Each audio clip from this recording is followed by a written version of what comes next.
నమస్తే welcome to AP NTR Telugu news.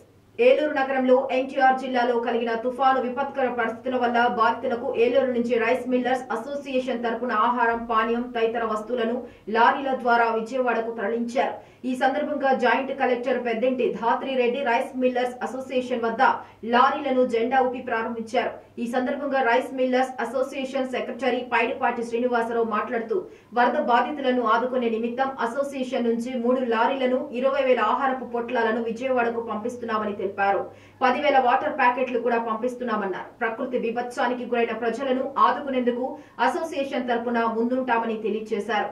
ఈ కార్యక్రమంలో గౌరవ అధ్యక్షులు జయబాబు, జిల్లా కోశాధికారి వందనపు సత్యనారాయణ, చెక్క సత్యనారాయణ, పలువురు association Ameerpet Pavan, association rice mill సభ్యులు, అధికారులు తదితరులు పాల్గొన్నారు.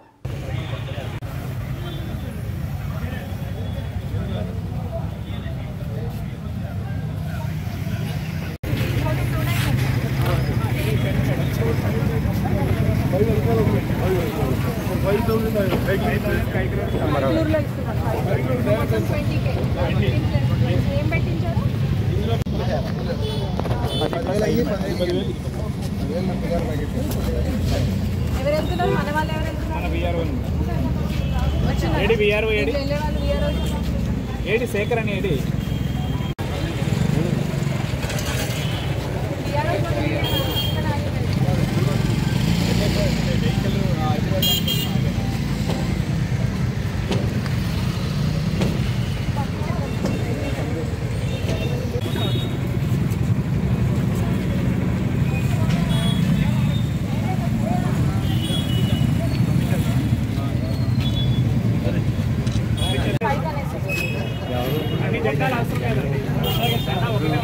సార్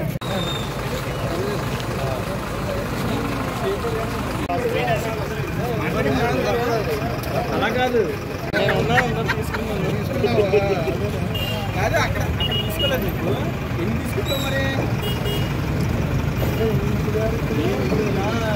దాంట్లో పులిహార పావు కూడా.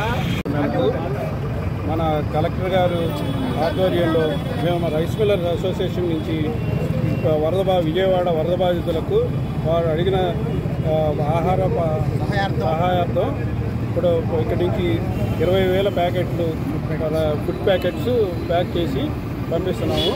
10,000 ప్యాకెట్లు పులిహార, 10,000 ప్యాకెట్లు వెజిటబుల్ ఫ్రైడ్ రైస్.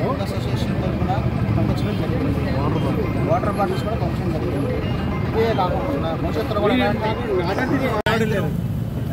నిన్న సాయంత్రం ఏలూరు జిల్లా కలెక్టర్ గారు యొక్క ఆదేశానుసారం విజయవాడ జిల్లా మరియు ఎన్టీఆర్ జిల్లా వరద బాధితుల సహాయార్థం మమ్మల్ని వెంటనే రెస్పాండ్ అయ్యి మా ఏలూరు జిల్లా రైస్ మిల్లర్స్ అసోసియేషన్ తరఫు నుంచి 10,000 పులిహోర ప్యాకెట్లు మరియు 10,000 వెజిటబుల్ బిర్యానీ ప్యాకెట్లు తయారు చేయించి, వాటర్ ప్యాకెట్లు తయారు చేయించి మన కేసీ గారి ఆధ్వర్యంలో, ఆర్టీఓ గారి ఆధ్వర్యంలో. ఇదే కాకుండా ఇలాంటి భవిష్యత్తులో ఎప్పుడైనా సరే ఏ విపత్తు వచ్చినా గవర్నమెంట్కి మేము ఇప్పుడు విధేయులుగా ఉంటాం. గవర్నమెంట్కి ఆదేశాలను పనిచేయడానికి సిద్ధంగా ఉన్నాం. మా అసోసియేషన్ తరఫున నా పేరు శ్రీనివాసరావు, సెక్రటరీ, ఏలూరు జిల్లా రైస్ మిల్లర్స్ సెక్రటరీ.